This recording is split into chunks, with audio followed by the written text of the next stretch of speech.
C'est bon, c'est bon.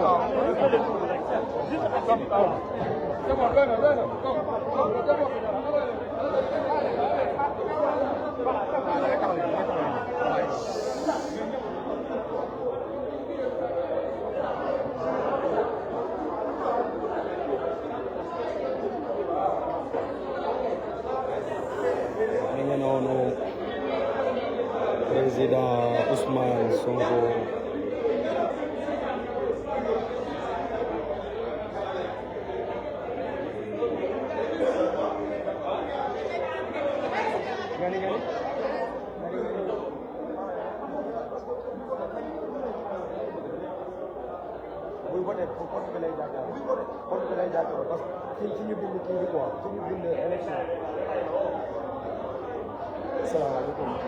mi ngi noonu le président Ousmane Sonko qui s'apprête à venir exercer.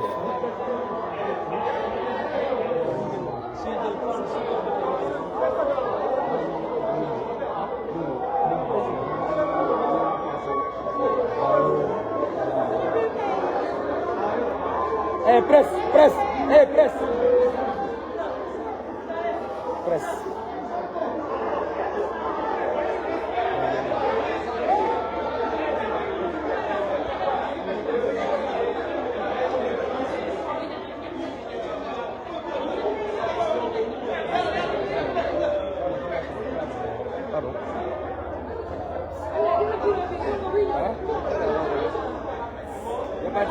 C'est bon.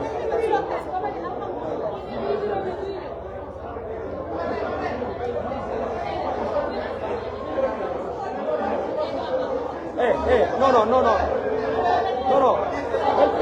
Bal président ñëw. Bàyyi président ñëw.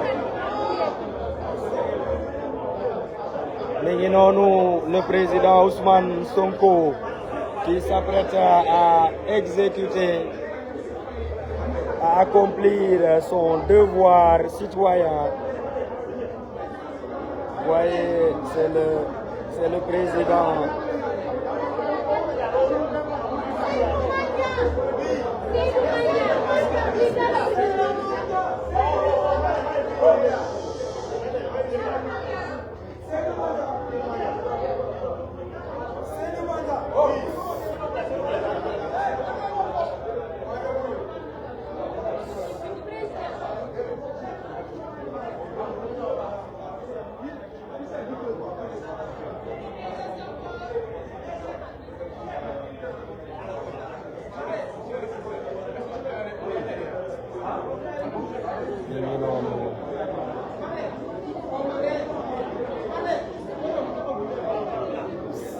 Vous voyez, la salle est remplie de journalistes, une cinquantaine de journalistes.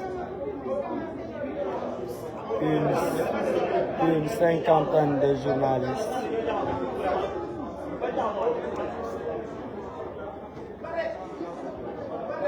Monsieur, vous n'avez pas pris l'enveloppe.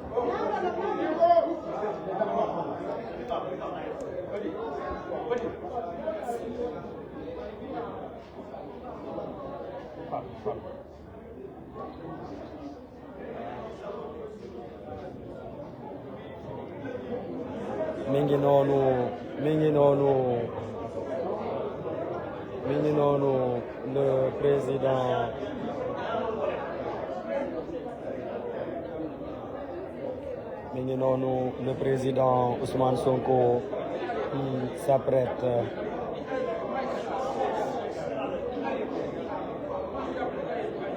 le président Ousmane Sonko qui s'apprête à accomplir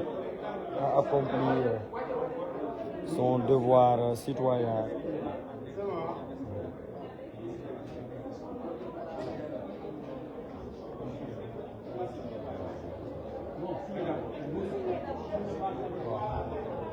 Non, je suis prêt.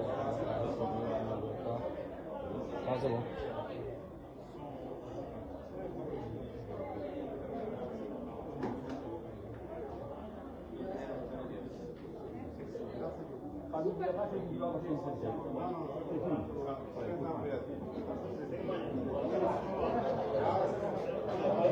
Le président Ousmane Sonko qui se fait enregistrer comme tout citoyen, tout électeur. La vérification Ousmane Sonko. Vérification faite.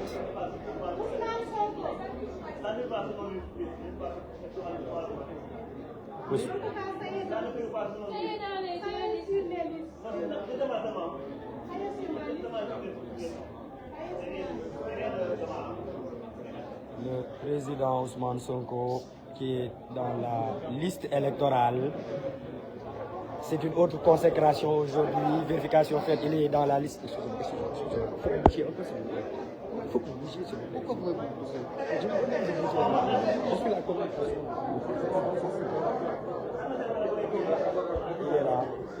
Il est là, en train de faire le choix des bulletins. Le choix des bulletins.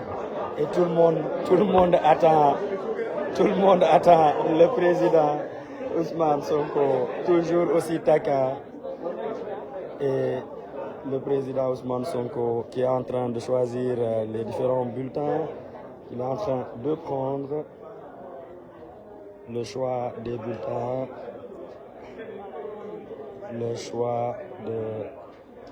Le bulletin de Bassirou Diomaye Faye qui est en haut.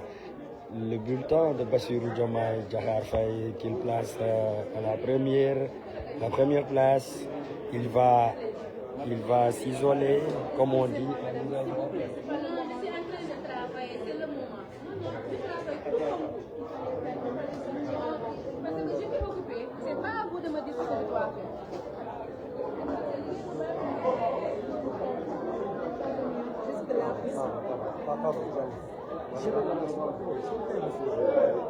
Oh, non. Ne le tirez pas. Mais il ne peut pas. Le frère veut beaucoup quand même. Quel est? Le vote il est secret quand même si on devine. Comment allez-vous? Les gars ils veulent le filmer juste dans l'isoloir.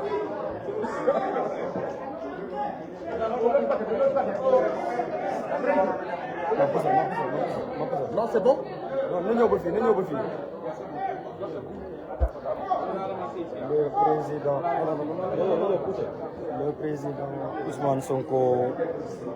Le président Ousmane Sonko qui place son bulletin, l'enveloppe. Il place la c'est bon à l'intérieur. Le président Ousmane Sonko a voté. Il reste à tromper.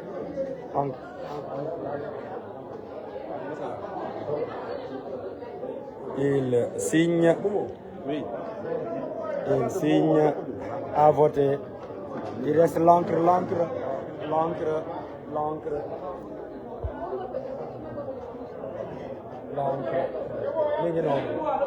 Le président Ousmane Sonko. Le président Ousmane Sonko qui remercie le gouvernement. Il a voté.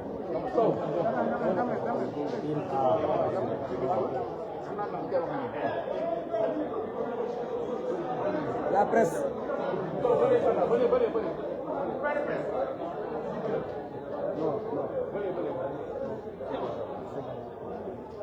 Venez.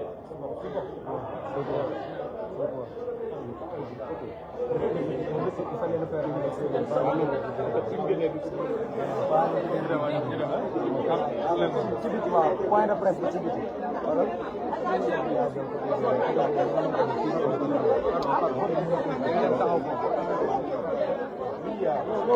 Oui, Abdoulaye Bob, voilà donc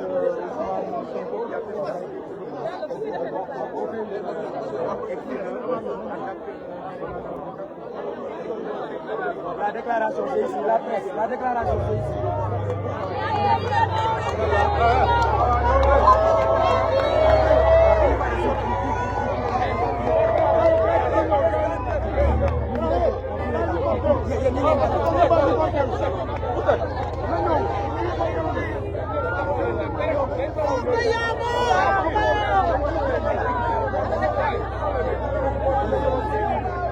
Ñu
Ouais, s'il vous plaît, ouais.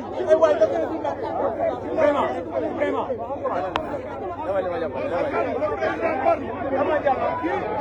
Diallo.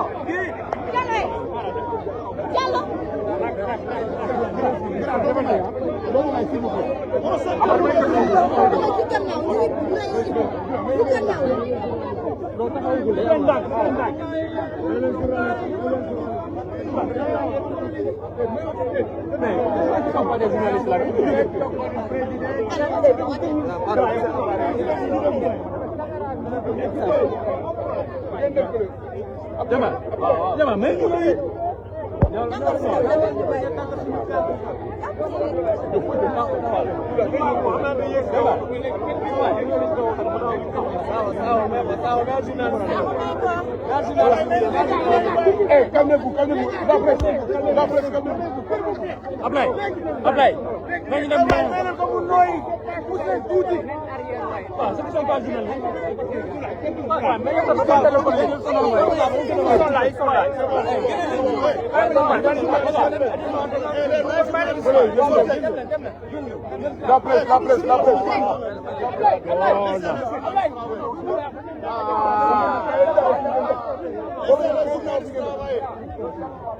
La presse. Laissez la presse travailler. Voilà. Doucement.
Je ne dis pas ça pour mon frère, mais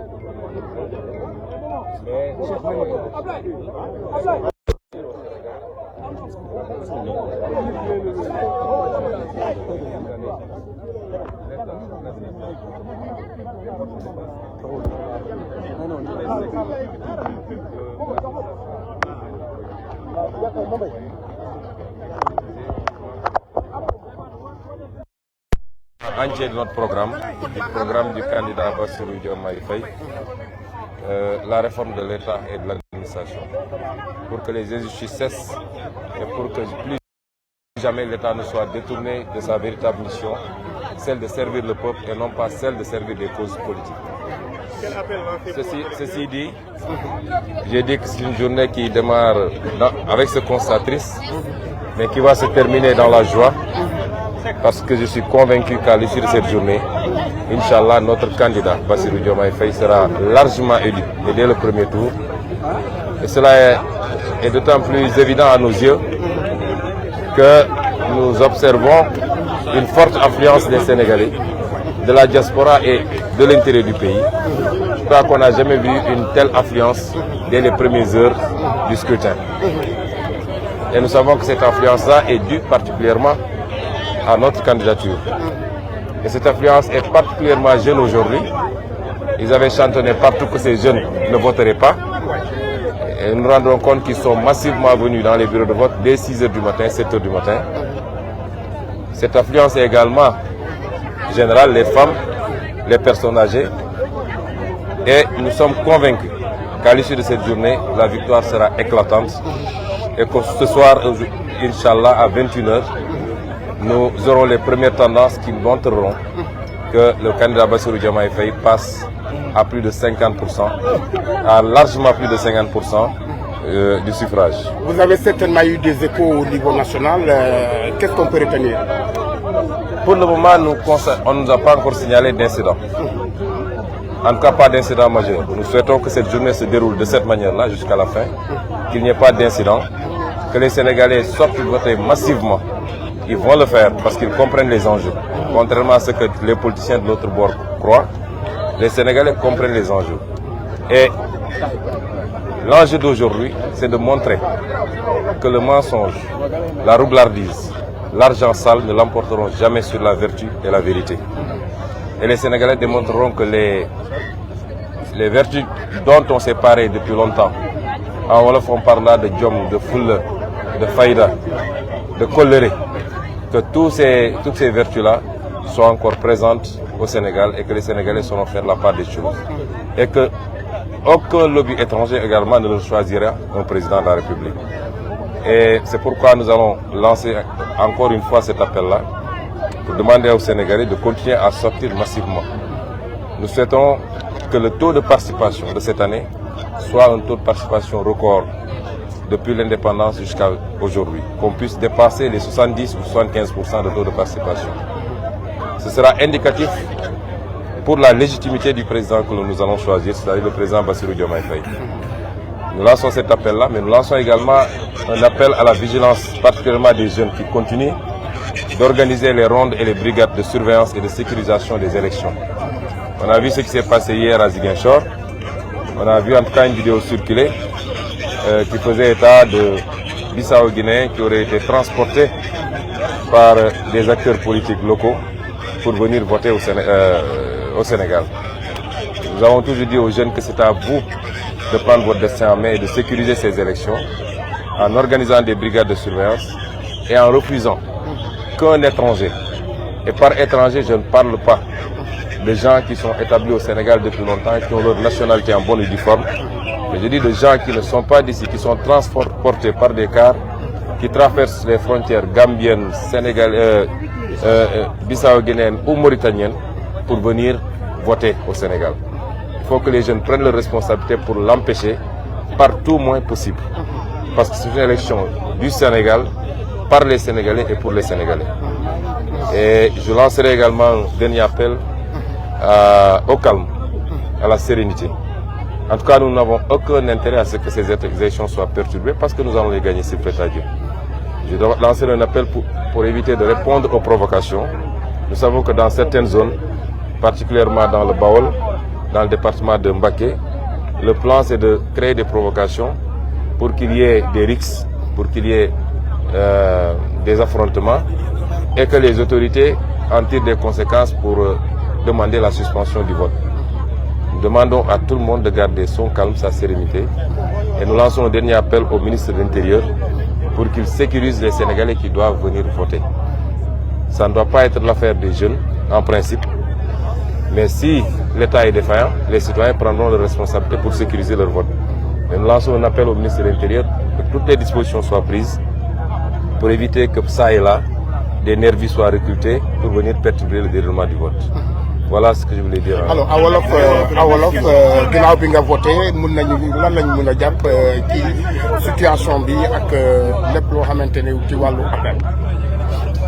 waaw njëkk a wax ni tey voté nañu mën na bett sénégalais yu bëri parce que ay weeri weer amul lu ñu deful pour tere ma mun a nekk candidat wala mu mun a wote.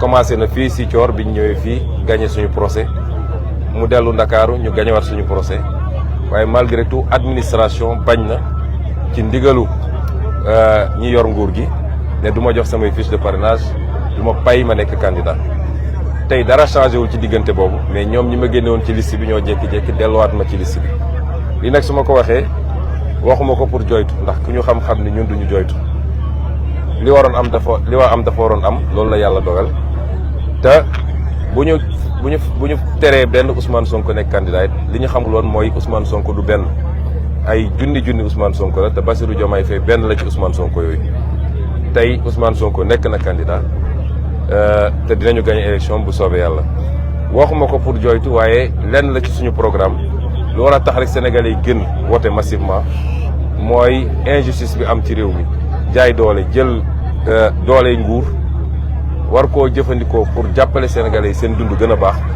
mais nga jël ko yëpp nag muy alkaati yi muy justice bi muy administration bi lépp nga jël ko jëmale ko ci benn nit rek parce que nee nga kii il faut ma faaga ko wala il faut mu ma tere ko nekk candidat loolu waratul am Sénégal moo tax rien que pour loolu Sénégal dañu war a génn massivement ñu defaraat suñu réew jëlee fi lépp loo xam ne day andi noonoo ak en jubalewaat Sénégalais yi nangu adversité nangu ni man war naa mën a jiite keneen war na mën a ne ànduma ak moom mais ñu def ko ci fair play def ko nekk ay gentleman comme ni ko gars yi di waxee lu am solo la.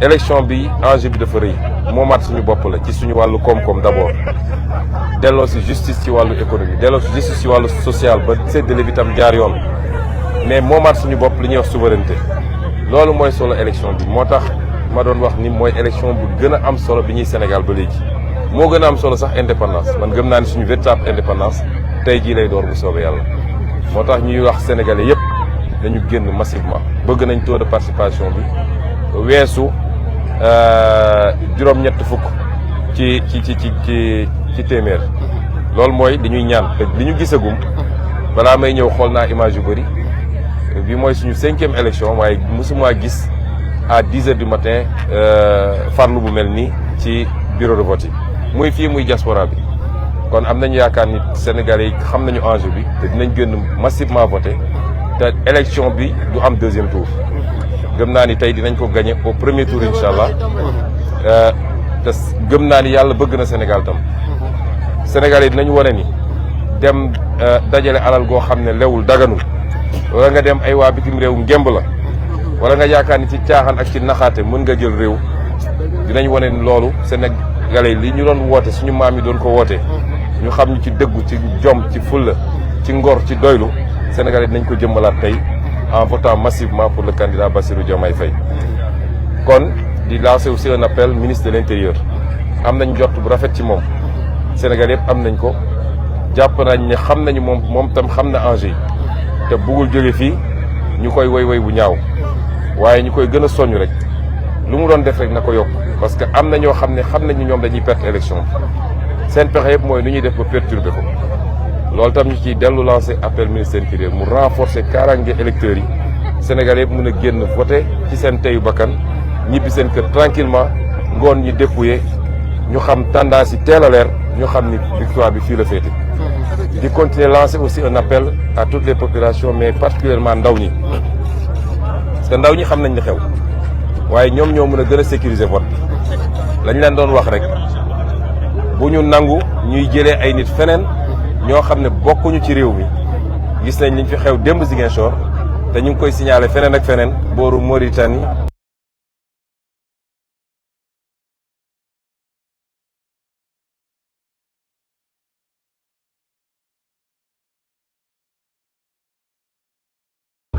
ak peut-être frontière gambienne bi dégg nañ di xew démb fële Nord Fogny ay bus yu doon jógee Gambie di ñëw loolu it na ci jeunes yi jël seen farlu seen matuwaay ñoom ñoo mën a sécuriser vote bi seen avenir moom la ñuy joué tey nañu xool fu nekk nit ñi xamante nañu fii ma nekk nii fii laa yaroo ñun xamante nañu bu ñu bëggee importer nit yu jógee beneen réew ñëw jeunes yi nañ jël seen responsabilité ba ñoom du ñu voté ku fi ñëwit ak ay mallette d'argent am taxaw ci buntu bureau de vote yi naan day jënd ay nit na jeunes yi digaale ak moom parce que loolu loi moo ko njëkk a interdire jàpp naa loolu yëpp bu ñu ko dajalee tey ci ngoon bu soobee yàlla Sénégal dina am un nouveau président di président bu jub président bu compétent président bu xarañ waaye dina am une nouvelle équipe parce que jiitaluñu nit rek def ko ab yonent waaye dañoo am projet boobu moo tax bu ñu gàllankooree Massamba ma dem ba mun koo continuer te loolu la ñu yéene Sénégal te xam naa ne Sénégal yi yéene nañ ko seen bopp kon ñu ngi leen di gërëm di leen sant. merci.